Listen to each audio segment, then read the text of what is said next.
नमस्कार। मैं जनवक्ता शिवम गौतम। तमिलनाडु के पूर्व बीजेपी अध्यक्ष के अन्नामलाई का आखिरकार इस्तीफा स्वीकार हो गया।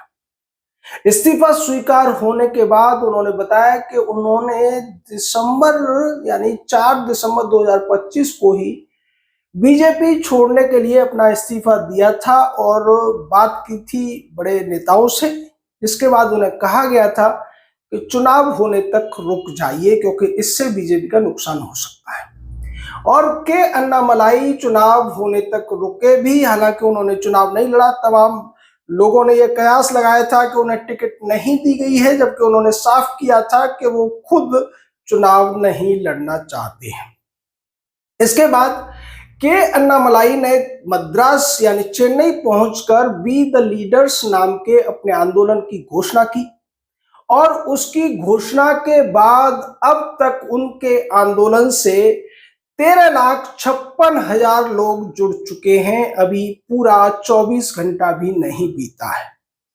आप ये देखिए, ये कॉकरोच जनता पार्टी से इसको जोड़कर मत चलिए, क्योंकि वहां जिस तरीके के लोग जुड़े थे वो ज्यादातर पूरे देश से या दुनिया के दूसरे देशों से भी थे। यहाँ जो लोग जुड़ रहे हैं वो ज्यादातर तमिल युवा हैं, तमिलनाडु के वो लोग हैं जो राज्य में परिवर्तन चाहते हैं और एआईडीएमके डीएमके की राजनीति से ऊब चुके थे, लेकिन वहां से निकलकर वो टीवीके की जो खैरात की राजनीति है उसमें अपने आप को फंसा हुआ पा रहे हैं और उनके लिए उम्मीद की एक किरण बनकर आए हैं के अन्नामलाई।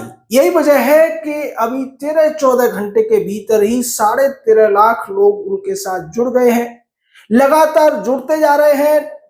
BeTheLeaders.org पर आप काउंटिंग देख सकते हैं। ये बड़े ही युवा प्रतिभावान लीडरशिप क्वालिटी वाले एक युवा हैं।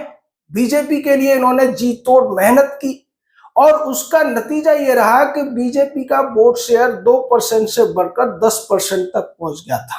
हालांकि वो अपना विधानसभा चुनाव भी नहीं जीत पाए थे जो उन्होंने 2021 में लड़ा था और बाद में 2024 के लोकसभा चुनाव में भी उन्हें हार का सामना करना पड़ा था। लेकिन जिस तरीके से पूरी तमिलनाडु के अंदर उन्होंने बीजेपी को स्थापित करने की कोशिश की थी उसमें काफी हद तक वो कामयाब हो गए थे। उसके बाद वो चाहते थे कि उन्हें फ्री हैंड दिया जाए, 5-6 साल पार्टी के लिए काम करने दिया जाए, लेकिन केंद्रीय नेतृत्व के नियंत्रण की वजह से वहां ऐसा नहीं हो पाया। एआईडीएमके से गठबंधन हुआ और नतीजा ये हुआ कि बीजेपी को मात्र 1 सीट जो अभी तत्कालीन जो विधानसभा चुनाव हुए थे उसमें मिली थे और उसके बाद उन्होंने फिर अपने इस्तीफे की बात उठाई, जिसको बाद में बीजेपी के राष्ट्रीय अध्यक्ष ने स्वीकार किया। हालांकि अमित शाह ने उन्हें मनाने की कोशिश की, प्रधानमंत्री से भी उन्होंने मुलाकात की और उन्होंने स्पष्ट कर दिया कि वो अपने राज्य के लोगों की बेहतरी के लिए जो स्थानीय पार्टियों का जो कुछ खेल वहां चल रहा है उससे लड़ना चाहते हैं और बीजेपी में रहते हुए ऐसा हो पाना संभव नहीं है। और उन्होंने ये भी कहा कि वो प्रधानमंत्री का सम्मान करते हैं, बाकी नेताओं का सम्मान करते हैं, लेकिन उनका जो पहला लक्ष्य है वो अपने लोगों की भलाई का है और ये वास्तव में इसमें कोई बुराई नहीं है, एक अच्छा ही संकेत उन्होंने दिया है। क्योंकि जिस तरीके से टीवी के वहां जीता है और जोसेफ विजय ने जीतने के बाद जो कहा था कि मैं अल्पसंख्यकों की सरकार चला रहा हूं, इसलिए अल्पसंख्यकों के फायदे के लिए काम करूंगा। हालांकि कुछ लोग के अन्नामलाई पर यह भी कहते हैं कि वो हार्डकोर हिंदुत्व एजेंडा नहीं चला रहे, लेकिन वो बैलेंस अप्रोच लेकर चल रहे हैं। उनका जो मकसद है कि एआईडीएमके डीएमके जो भ्रष्टाचार वगैरह तमाम दूसरी चीजें वहां करती रही है, द्रविड़वाद को बढ़ावा देती रही है। हालांकि उन्होंने त्रिभाषा फॉर्मूले पर सहमति नहीं जताई थी। उनका यह कहना था कि बच्चों को जबरदस्ती कोई भाषा पढ़ने के लिए आप मत कहिए, बल्कि उन्हें यह निर्णय करने दीजिए कि वो क्या पढ़ना चाहते हैं।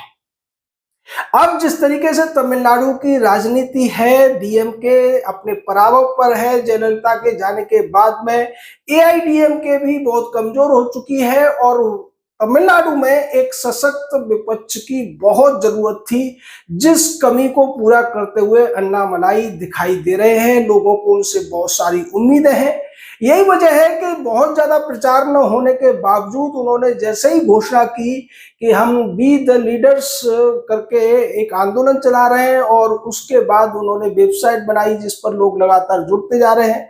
उन्होंने कह दिया है कि 2031 का चुनाव वो इस पार्टी के साथ लड़ेंगे और तमिलनाडु के लोगों की बेहतरी के लिए काम करेंगे। हालांकि उनके पास कोई विधायक नहीं है, लेकिन जज्बा है। और देखिए, जरूरी नहीं कि व्यक्ति विधायक हो तभी जनता के मुद्दों को उठा सकता है, जनता की समस्याओं का समाधान कर सकता है। उसको जनता के मुद्दों की समझ होनी चाहिए, और दूसरा, जनता के साथ उसका कनेक्शन होना चाहिए। के अन्नामलाई का जनता के साथ कितना कनेक्शन है वो इस बात से समझा जा सकता है कि अभी उनकी उम्र बहुत ज्यादा नहीं है, 40-42 साल के वो हैं। उसके बावजूद उन्होंने तमिलनाडु में एक यात्रा निकाली थी। लोग उनके लिए जिस तरीके से प्यार लुटाते थे, जिस तरीके से बुजुर्ग, महिला, बच्चे सब उनको देखने के लिए भीड़ लगाते थे, जबकि वो कोई फिल्मी एक्टर नहीं थे। क्योंकि तमिलनाडु या साउथ के दूसरे राज्यों में जो फिल्मी एक्टर्स होते हैं उनके प्रति बहुत ज्यादा लोगों का एक आकर्षण रहता है, लेकिन के अन्नामलाई के प्रति जो लोगों का आकर्षण था वो बिल्कुल विशुद्ध रूप से उनकी जो नेतृत्व क्षमता है उसकी वजह से था, उनकी जो वाक्पटुता है उसकी वजह से था, और उन्हें एक अच्छा भविष्य का लीडर कहा जा सकता है। इसको लेकर पवन कल्याण ने भी कहा कि बीजेपी को तमाम कोशिशें करनी चाहिए थी कि वो अन्नामलाई को अपने साथ जोड़े रहते, लेकिन ऐसा नहीं हुआ। और अन्नामलाई जो कुछ कर रहे हैं वो वास्तव में लोगों के हित में ही है। देखिए, बीजेपी हो या कोई दूसरी राष्ट्रीय पार्टी हो, दिल्ली से किसी भी पार्टी को किसी राज्य की जो स्थानीय बातें हैं उतनी ज्यादा समझ में नहीं आती हैं। दिल्ली की रणनीतियां राज्यों में उस हिसाब से प्रभावी नहीं हो सकती अगर उन राज्यों में होनहार ऊर्जावान नेताओं पर आप समर्थन नहीं देंगे, उनको बढ़ावा नहीं देंगे, उनको संरक्षण नहीं देंगे, तो फिर उन राज्यों में वो राष्ट्रीय पार्टी काम नहीं कर सकती है। आप देखिए कि बीजेपी जिस तरीके से असम में जीत कर आई है, तो उसमें भी एक स्थानीय नेता यानी कि हेमंता बिश्व शर्मा की बहुत बड़ी भूमिका है। पश्चिम बंगाल में बीजेपी जीती है, वहां शुभेंदु अधिकारी ने जी तोड़ मेहनत की है। उत्तर प्रदेश में बीजेपी अगर लगातार सत्ता में है तो उसके पीछे योगी आदित्यनाथ की मेहनत और उनके जो काम करने का तरीका है वो मायने रखता है, और इन चीजों को भारतीय जनता पार्टी को समझ लेना चाहिए। हालांकि उसकी सरकारें बहुत से प्रदेशों में है, लेकिन लीडरशिप के नाम पर कुछ प्रदेशों में जिस तरीके से यसमैन टाइप के नेताओं को मुख्यमंत्री बनाया गया, उससे बीजेपी के भी जो हार्डकोर जो सोच रखने वाले जो व्यक्ति हैं, जो समर्थक हैं, वो भी सहमत होते हुए नजर नहीं आते हैं। क्योंकि जब तक आप लीडरशिप को बढ़ावा नहीं देंगे, तमाम युवाओं को नेतृत्व क्षमता नहीं उनमें विकसित करेंगे, तो फिर कैसे पार्टी आगे बढ़ पाएगी। तमिलनाडु में बीजेपी का जो प्रयोग था, हालांकि सफल होता हुआ दिखाई दे रहा था, लेकिन बाद में एआईडीएमके के साथ गठबंधन करने की वजह से के अन्नामलाई इस बात से नाराज हो गए और उन्हें लगा कि शायद उनकी बातें नहीं सुनी जा रही हैं। आलाकमान जो बड़ी पार्टियों में हो जाता है, आलाकमान बन जाता है, उससे उनका तालमेल नहीं बैठा, और उन्हें लगा कि उन्होंने नौकरी छोड़कर जो जनता के लिए लड़ने का जो एक संकल्प लिया है वो अब बीजेपी में रहकर पूरा नहीं होगा। इसी वजह से उन्होंने डायरेक्ट ही अब जनता के बीच में जाना उचित समझा, जो कहा जाए तो एक बहुत अच्छा कदम है।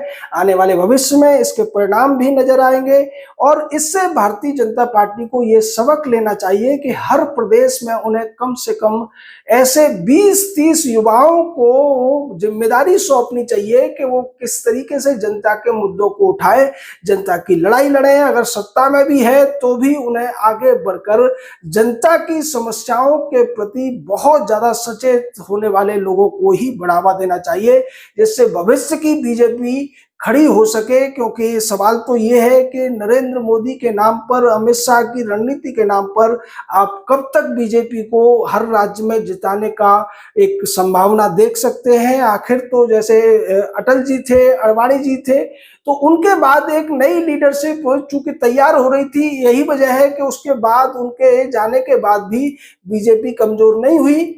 लेकिन अब अगर आगे आप इस तरीके के नेताओं को बढ़ावा नहीं देंगे तो उससे जनता का भी नुकसान होगा और बीजेपी का भी नुकसान हो सकता है। हालांकि बीजेपी के प्रदेश अध्यक्ष ने कहा है कि अन्नामलाई के जाने से कोई हमें दिक्कत ज्यादा नहीं होगी, चूंकि अब उनके पास 2% वोट है, उसमें और ज्यादा कितने कम होंगे, इतने वोट तो प्रधानमंत्री के नाम पर वहां मिलते ही रहेंगे। लेकिन वो ये भूल रहे हैं कि ये अन्नामलाई ही थे जो तमिलनाडु में बीजेपी को 10% वोट शेयर तक ले गए थे। इस चीज को स्वीकारना तो पड़ेगा।